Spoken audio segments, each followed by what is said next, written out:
Good day, HR people, and welcome to a new chapter.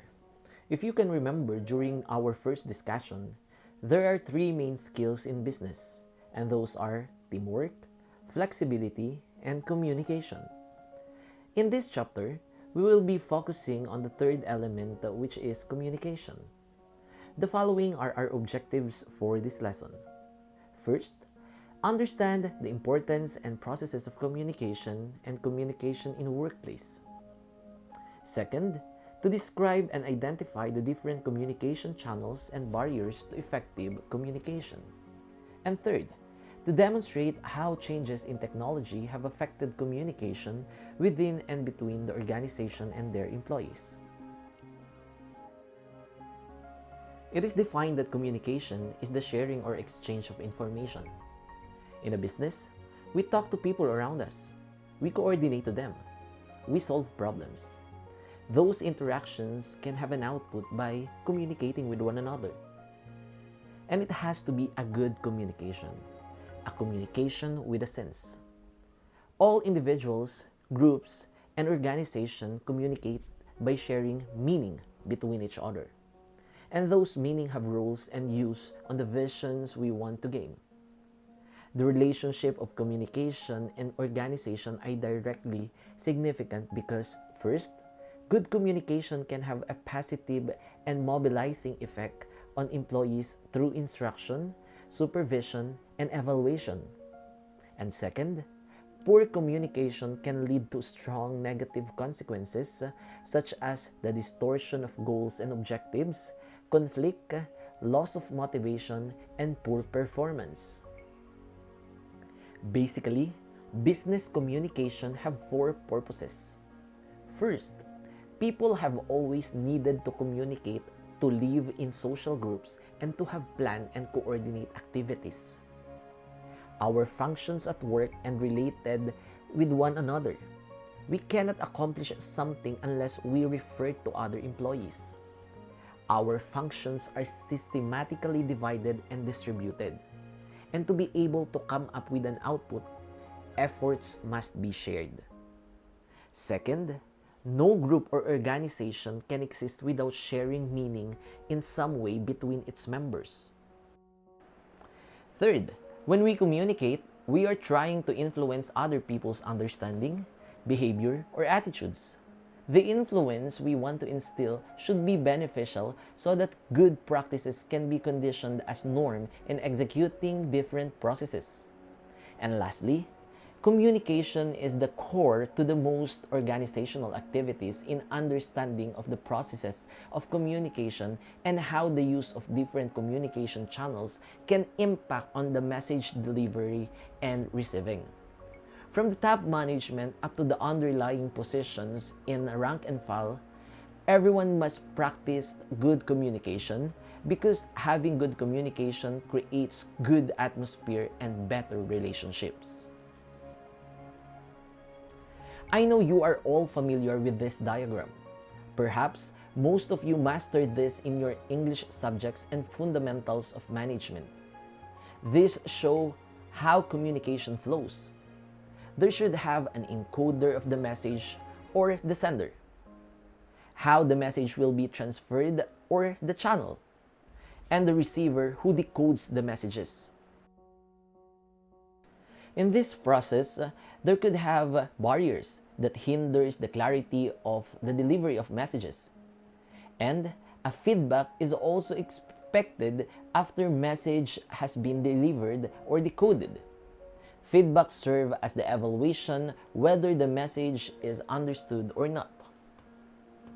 In communication, it is said that listening has a major impact on job effectiveness and on relationship quality with others.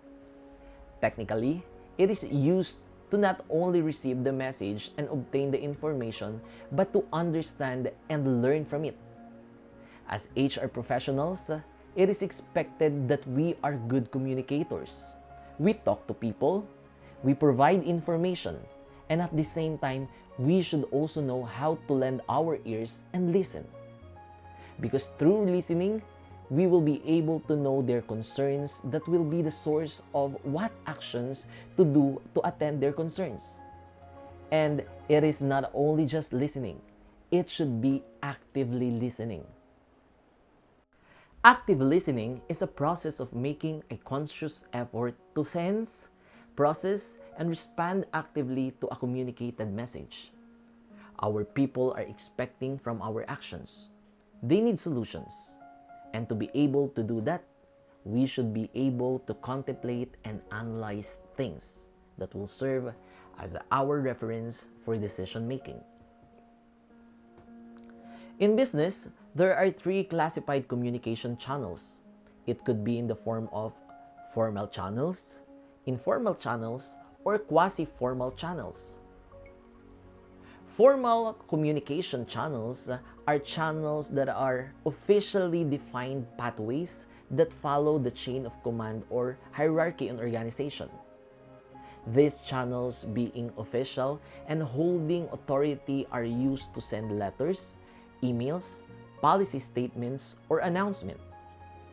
Example, if a rank and file employee has concern with the implemented policy, the employee must raise his concern to his immediate superior and not directly to the top management. Same way, if the top management has implementation, they must discuss it first to the immediate subordinates or to the management team. Second is informal communication channel. Contrary to formal channels, in informal channels, they use it through observations and spot interviews among people. They also refer to grapevines and gossips. Informal channel could be a source of direct reaction of people and current happenings around the organization. Some managers use these informal networks to facilitate formal communication channels or to gather information. Management by walking around, or MBWA, is an informal technique that can result in better information and communication exchange. They simply watch people working, join them during mealtime, mingle during break time, but in reality, they are gathering information. Quasi-formal channels are planned communication connections between holders of various positions within the organization. They are partly formal and add additional channels between formal and informal channels. They conduct formal meeting but establish light atmosphere to gain ease and confidence among people who can give relevant information. This approach has been extended by the information age, which has provided organizations with new opportunities to link managers effectively through email, internet, and other electronic media tools. On the other hand, there are three different directions in communication that are usually utilized in the organization. The first one is the downward communication, where communication flows from one level of an organization to a lower level. It is used to implement plans and goals, explain policies and procedures, offer feedback on performance, and give directions or instruction regarding job specifications or duties. In a clearer example, it is used whenever top management has an announcement that usually inform to department heads or division managers who are responsible in disseminating the information and translating it into a more understandable manner. The second direction is upward communication. It is a communication flow from a lower level of an organization to a higher level.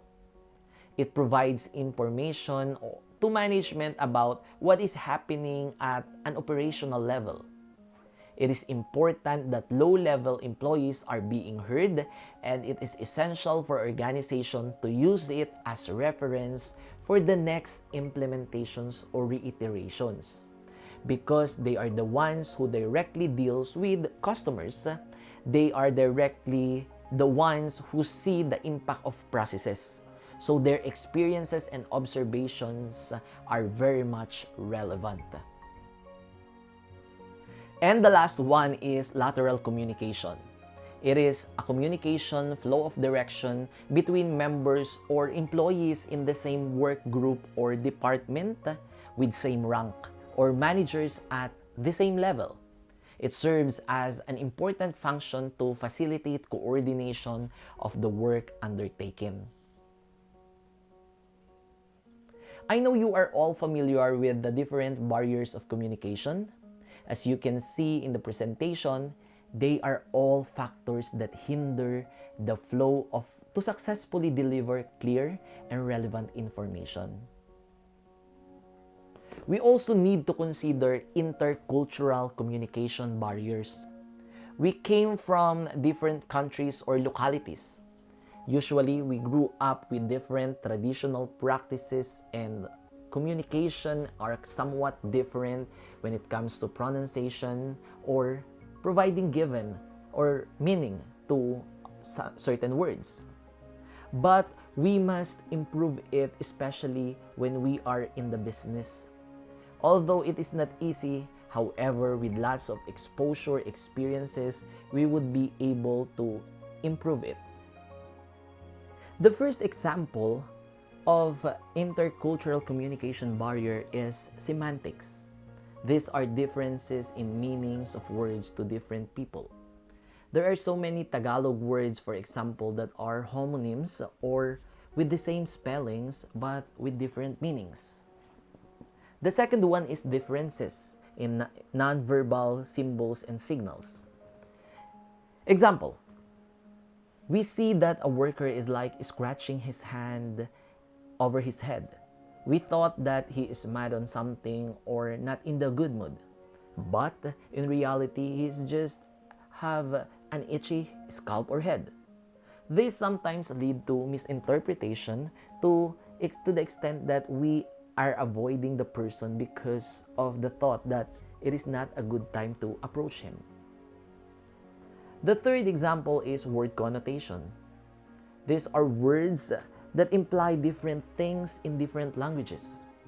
Because we use different dialects, especially here in the Philippines, we should not assume that what we are hearing have the same meaning in our usual practices or words. Fourth is tone differences. In some culture, tones changes depending on context. Usually, Batangueños are described to be aggressive and too outspoken, that sometimes thought to be irritating. But in reality, they are not. They are just being expressive. And lastly, the role of differences in perception. We see things differently, and that must be respected. It may be good for you and bad for others.